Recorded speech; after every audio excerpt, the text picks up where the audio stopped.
भक्तों राधे राधे, जय श्री कृष्णा। भक्तों आप सभी भली भांति जानते हैं कि 2 जनवरी 2006 दिन शुक्रवार को पौष महीने की चतुर्दशी तिथि पड़ रही है। ये पूरे साल की पहली चतुर्दशी तिथि है और इसी कारण ये तिथि अपने आप में अत्यंत विशेष मानी जा रही। भक्तों ये वही तिथि है जो पौष मास में आने वाली सबसे महत्वपूर्ण और बड़ी तिथियों में गिनी जाती है, क्योंकि इसका योग शुक्रवार के दिन बन रहा है जब चतुर्दशी तिथि और शुक्रवार का ऐसा दुर्लभ संयोग बनता है तो इसका आध्यात्मिक और धार्मिक महत्व कई गुना बढ़ जाता है। पूज्य पंडितों और गुरुओं ने स्पष्ट रूप से कहा है कि यदि जीवन में कभी ऐसा अवसर प्राप्त हो जाए कि पौष महीने की चतुर्दशी तिथि शुक्रवार को पड़े तो उस दिन 2 लौंग का उपाय अवश्य करना चाहिए। ऐसा संयोग बहुत ही कम देखने को मिलता है और सालों में कभी कभार ही आता है।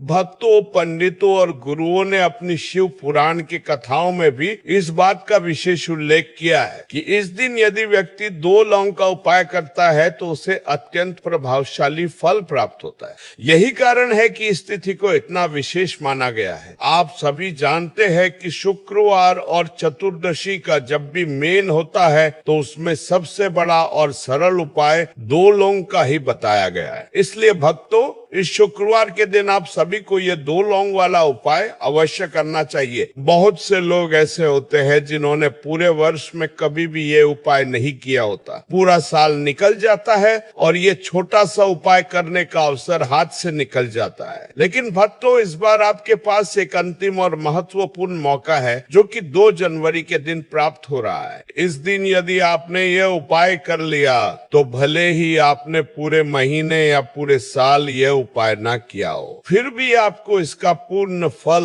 अवश्य प्राप्त होगा। भक्तों, यदि आपने पौष महीने की इस चतुर्दशी तिथि के दिन यह उपाय कर लिया तो आपको ऐसा फल मिलेगा जिसकी आपने कभी कल्पना भी नहीं की होगी। इसलिए यह आवश्यक है कि आप इस अवसर को हाथ से ना जाने दें और इस उपाय को एक बार अवश्य कर ले। यह उपाय स्वयं पंडित जी ने अपनी हाल ही में चल रही श्री शिव महापुराण की कथा में बताया है।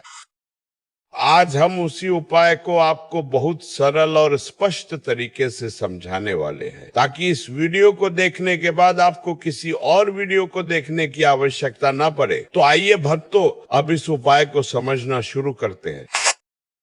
देखिए भक्तों, पौष महीने के शुक्रवार की चतुर्दशी तिथि इतनी खास और महत्वपूर्ण होती है कि कई बार बड़े बड़े पूजा पाठ और अनुष्ठान करने के बाद भी जो मनोकामनाएं पूरी नहीं होती वे केवल इस दिन एक छोटा सा उपाय करने से ही पूर्ण हो जाती है। बहुत से लोगों ने इस उपाय को करके देखा है और उन्हें इसका फल भी अवश्य मिला है। यदि आप भी इस उपाय को करना चाहते हैं तो पहले इसे ध्यान से समझ ले, पूरी बात को सुन ले और फिर इसे करें। निश्चित रूप से आपको इसका फल प्राप्त होगा। इस उपाय को करने से यदि आपके घर में किसी भी प्रकार का दुख, कष्ट या समस्या चल रही है और आपको ये भी नहीं पता कि उसका कारण क्या है, तो भी ये उपाय आपके लिए सहायक सिद्ध होगा। चाहे वो पितृ दोष हो, मंगल दोष हो या कोई और अदृश्य कारण। इस दिन किया गया यह उपाय उन सभी बाधाओं को दूर करने में सक्षम माना गया है। ये ऐसा उपाय है जिसे यदि किसी विशेष दिन किया जाए तो उस दिन का फल तो मिलता ही है, साथ ही उस विशेष दिन की महिमा के कारण उससे भी बड़ा फल शीघ्र प्राप्त होता है, क्योंकि आप इस उपाय को अत्यंत शुभ और दुर्लभ दिन पर कर रहे होते हैं।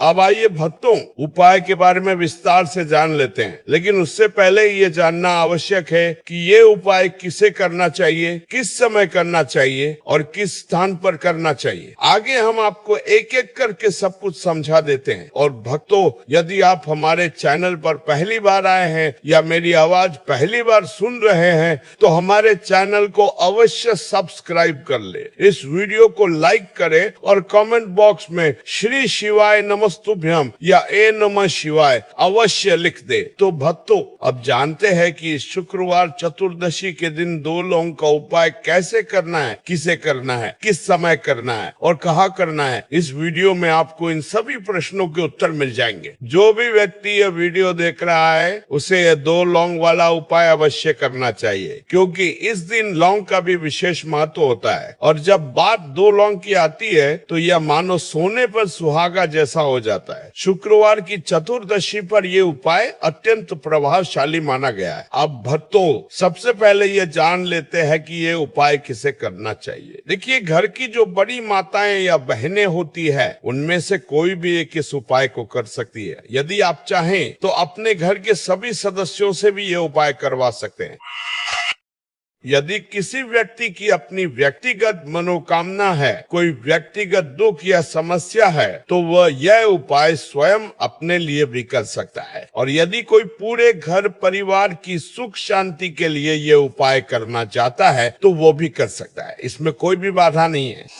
कहने का अर्थ ये है कि ये उपाय कोई एक व्यक्ति अपने लिए कर सकता है या घर की बड़ी माता या बहन पूरे परिवार के लिए कर सकती है। यदि किसी कारणवश माताएं या बहनें ये उपाय न कर पाए तो घर का कोई बड़ा पुरुष सदस्य भी ये उपाय कर सकता है। इसमें किसी प्रकार की मनाही नहीं है।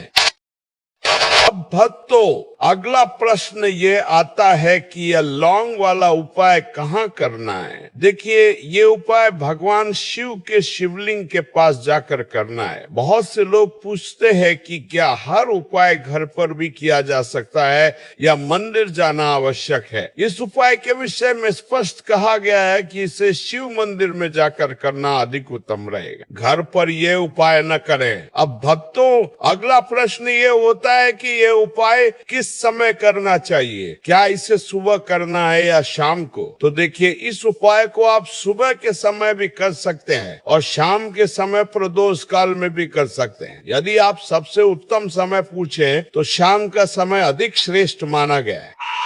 हालांकि यदि आप सुबह भी करते हैं तो भी इसका फल अवश्य मिलेगा। सुबह के समय जितनी जल्दी हो सके उपाय करने का प्रयास करें। यदि किसी कारण से थोड़ी देर हो जाए तो भी आप सुबह 10 या 11 बजे तक ये उपाय कर सकते हैं, लेकिन 12 बजे के बाद ना करें।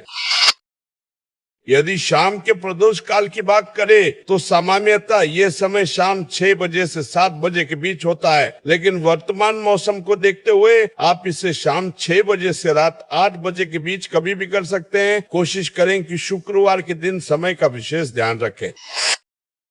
यदि किसी कारणवश थोड़ा विलंब हो जाए तो भी उपाय कर सकते हैं, फल अवश्य मिलेगा। अब भक्तों, गुरुजी ने यह भी कहा है कि शुक्रवार के दिन चौमुख दीपक का उपाय भी अत्यंत शुभ होता है, जिसके बारे में आपको वीडियो के अंत में बताया जाएगा। आगे बढ़ने से पहले एक बार फिर से वीडियो को लाइक अवश्य करें। अब पहला उपाय समझ लीजिए। यदि आपके जीवन में कर्ज बहुत अधिक है, संकट बार बार आते हैं, व्यापार या धन में हानि हो रही है, हर में नुकसान दिखाई देता है, तो यह उपाय अवश्य करें। इसके लिए आपको केवल 2 फूल वाली एक जोड़ी लौंग लेनी है, थोड़ा सा शहद लेना है और एक तांबे के पात्र में शुद्ध जल लेना है। इन सभी वस्तुओं को लेकर आपको भगवान शिव के मंदिर जाना है। पहले दोनों लौंग को शहद में अच्छी तरह डुबोकर उन पर शहद का लेप कर ले। फिर तांबे के पात्र का जल धीरे धीरे शिवलिंग पर श्री शिवाय नमस्तुभ्यम मंत्र का जाप करते हुए अर्पित करें। इसके बाद शहद लगी 2 फूल वाली लौंग को शिवलिंग पर अर्पित करें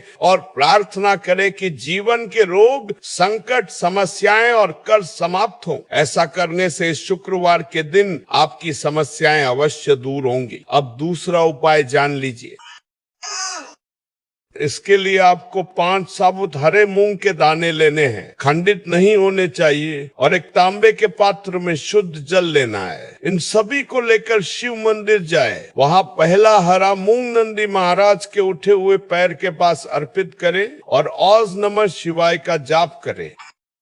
दूसरा, हरा मूंग शिवलिंग के दाई और गणेश जी के स्थान पर अर्पित करें और नी नमः शिवाय या आप लक्ष्मी नारायण नमः का जाप करें। तीसरा, हरा मूंग शिवलिंग की जलधारी के उस स्थान पर अर्पित करें जहां सर्पाकार रेखा होती है और आप नमः शिवाय का जाप करें। चौथा, हरा मूंग भगवान कार्तिकेय के स्थान पर अर्पित करें और वही मंत्र जपे। पांचवा और अंतिम, हरा मूंग जल के पात्र में डालकर उस जल से शिवलिंग का अभिषेक करे और श्री शिवाय नमस्तुभ्यम मंत्र का लगातार जाप करते रहे। इसके बाद अपनी मनोकामना के अनुसार प्रार्थना करे और घर लौट आए। गुरु जी के अनुसार इस उपाय से जीवन की सभी बाधाएं समाप्त हो जाती है। इसके बाद अगला उपाय है दीपक और लौंग का। इसके लिए मिट्टी या आटे का दीपक ले, उसमें घी और गोल बाती रखें और एक फूल वाली लौंग ले। इसे बरगद के वृक्ष के पास ले जाएं, लौंग को वृक्ष की जड़ में अर्पित करें और वही दीपक जलाएं। यदि जीवन में बड़े संकट आने की आशंका हो तो ये उपाय उन्हें दूर करता है। अब अंतिम उपाय जान ले। यदि विवाह में बाधा हो, कर्ज बढ़ता जा रहा हो या मंगल दोष की समस्या हो तो तांबे के पात्र में शुद्ध जल लेकर उसमें एक चुटकी लाल चंदन मिलाएं। इस जल को शिव मंदिर ले जाकर शिवलिंग पर श्री शिवाय नमस्तुभ्यम मंत्र का जाप करते हुए अर्पित करें। विवाह समस्या के लिए मंगलेश्वर महादेव का और कर्ज समस्या के लिए मुक्तेश्वर महादेव का स्मरण करें। निश्चित ही आपकी समस्याएं शीघ्र समाप्त होंगी।